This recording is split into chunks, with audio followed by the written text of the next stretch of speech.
AP ముఖ్యమంత్రి చంద్రబాబు నాయుడు గారు ఒక విషయంలో చాలా అదృష్టవంతుడు అని చెప్పాలి. ఆయనకి ఏదైనా ఇబ్బంది వస్తే వైఎస్ షర్మిల దగ్గర నుంచి చాలా మంది మేధావుల వరకు బయటకు వచ్చేసి పరోక్షంగా చంద్రబాబు నాయుడు గారి ఐడియాలజీనే కరెక్ట్ అని సమాజం మీద రుద్దేందుకు ప్రయత్నాలు చేస్తూ ఉంటారు. అదే పని ఇప్పుడు లోక్సత్తా జయప్రకాష్ నారాయణ కూడా చేస్తూ ఉన్నారని నెటిజన్లు విమర్శిస్తున్నారు. ఒక ఇంటర్వ్యూలో ఇటీవల జయప్రకాష్ నారాయణ ఏపీ రాజధాని గురించి కొన్ని వ్యాఖ్యలు చేశారు. అయితే ఆ వ్యాఖ్యల్లో ఆయన చెబుతున్న దాంట్లోనే వైరుధ్యం ఉండడం అన్నది ఇప్పుడు చర్చనీయాంశం అవుతోంది. గతానికంటే మళ్ళీ ఇప్పుడు వ్యాఖ్యలు కూడా భిన్నంగా ఉన్నాయి. జయప్రకాష్ నారాయణ గారు చెప్తున్నారు, రాజధాని మార్పు అన్నది ఒక తుగ్లక్ లాంటి చర్య, ఇలాంటి తుగ్లక్ పనుల వల్లే పార్లమెంట్ లో చట్టం చేయాల్సి వచ్చింది అని మాట్లాడారు. అసలు తుగ్లక్ చేసింది ఏంటి? తుగ్లక్ నిర్ణయాలు జగన్మోహన్ రెడ్డి నిర్ణయాలకు దగ్గరగా ఉంటున్నాయా, టీడీపీ నిర్ణయాలకు దగ్గరగా ఉంటున్నాయా అన్నది కూడా చూద్దాం. తుగ్లక్ ఏం చేశాడు? ఢిల్లీగా ఉన్న రాజధానిని అక్కడి నుంచి దౌలతాబాద్ కు తరలించారు. అందుకు ఆయన చెప్పిన కారణం, ఢిల్లీ అనేది ఒకవైపు ఉంది కావున రాజధాని అనేది మధ్యలో ఉంటే సెక్యూరిటీ పరంగా అన్ని విధాలా బాగుంటుందని చెప్పి దౌలతాబాద్ కు రాజధానిని తరలించారు. చంద్రబాబు నాయుడు గారు అచ్చం ఇదే చేశారు కదా. విశాఖపట్నాన్ని రాజధాని చేసుకుందాం అంటే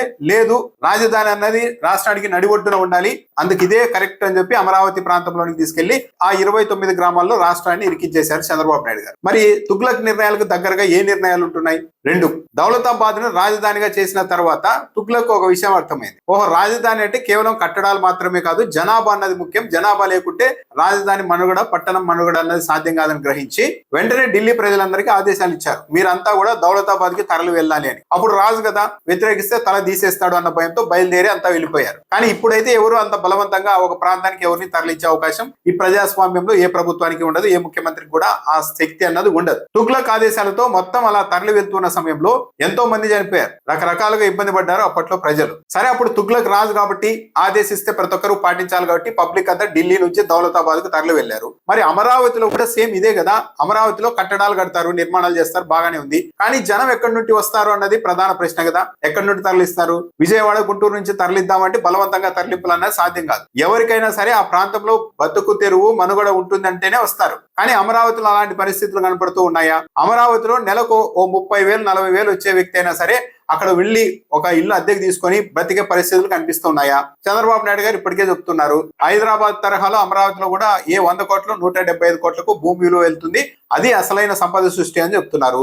ఒక ఎకరం 175 కోట్ల రూపాయలకు వెళ్లిన తర్వాత ఇక సామాన్యుడు అనే వ్యక్తి ఆ ప్రాంతంలో బతకడానికి సాధ్యం అవుతుందా? తుగ్లక్ కొత్తగా దౌలతాబాద్ ను రాజధాని చేయడం వల్ల వచ్చిన పెద్ద కష్టం ఏంటి? అప్పట్లో తుగ్లక్ ఖజానా మొత్తం ఖాళీ అయింది. ఇప్పుడు జగన్ చెప్తున్నది కూడా అదే కదా. విశాఖపట్నాన్ని లేదు, విశాఖపట్నం వద్దన్నారు, మచిలీపట్నం, విజయవాడ, గుంటూరు మధ్య డెవలప్ చేసుకుంటే సరిపోతుంది. అలా కాకుండా ప్రత్యేకంగా 29 గ్రామాల్లో మీరు మహానగరం కట్టాలంటే మొత్తం లక్షల కోట్లు తెచ్చిపెట్టాలి, రాష్ట్రం భరించలేదు, ఇదో దేశం కూడా కాదు, మొత్తం దివాలా తీస్తుంది రాష్ట్రం అని జగన్మోహన్ రెడ్డి ఆందోళన వ్యక్తం చేస్తూ ఉన్నారు. తుగ్లక్ నిర్ణయం వల్ల తుగ్లక్ ఖజానా ఖాళీ అయింది. మరి ఇప్పుడు అమరావతిలో నిర్మాణాలు జరిగితే ఎవరి ఖజానా ఖాళీ అవుతుంది? అంటే దీన్ని బట్టే నిర్ణయాలు తుగ్లక్ నిర్ణయాలకు దగ్గరగా ఎవరి నిర్ణయాలు ఉన్నాయి అనేది అర్థమవుతోంది. కానీ మీడియా బలం, మేధావి వర్గం మద్దతు ఉంది కాబట్టి జగన్మోహన్ రెడ్డి తుగ్లక్, జగన్మోహన్ రెడ్డి తుగ్లక్ అంటూ మాట్లాడుతున్నారు. జయప్రకాష్ నారాయణ గారు అదే ఇంటర్వ్యూలో ఇంకో ప్రస్తావన ఇచ్చారు. ఇప్పుడు తెలంగాణ ఆ స్థాయిలో ముందుకెళ్తోంది అంటే హైదరాబాద్ నగరం ఉండడం వల్లే, కర్ణాటకకు బెంగళూరు, తమిళనాడుకు చెన్నై లాంటి మహానగరాలు ఉండడం వల్లే అవి ముందుకెళ్తూ ఉన్నాయి.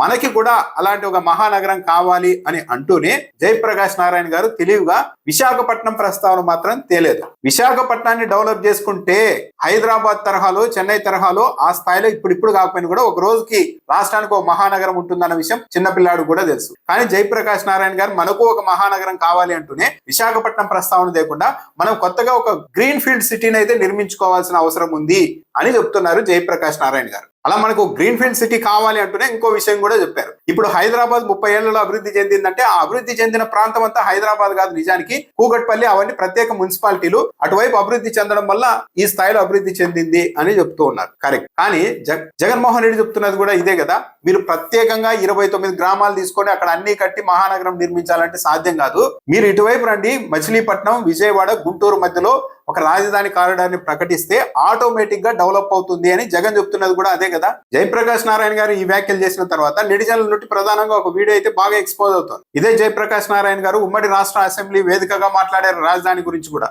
అన్ని హైదరాబాద్ లోనే తెచ్చి పెద్ద తప్పు చేశారు, ఇది కరెక్ట్ కాదు, సమ్మర్ క్యాపిటల్ పెట్టండి, ఫైనాన్షియల్ క్యాపిటల్ గా ఒక ప్రాంతాన్ని డెవలప్ చేయండి, ఐటీ సెక్టార్ కి ఇంకో ప్రాంతాన్ని డెవలప్ చేయండి, హైకోర్టుని ఇంకో ప్రాంతంలో పెట్టండి, ఇలా రాజధానిని కూడా విభజించాలి, లేకుంటే హైదరాబాద్ లో వచ్చిన ప్రమాదాలే మునుముందు కూడా వస్తాయి అంటూ ఇదే జయప్రకాష్ నారాయణ గారు కూడా మాట్లాడారు గతంలో. ఇప్పుడు మాత్రం మొత్తం కేంద్రీకృతం అవుతున్న అమరావతికి మద్దతుగా మాట్లాడుతూ ఉన్నారు.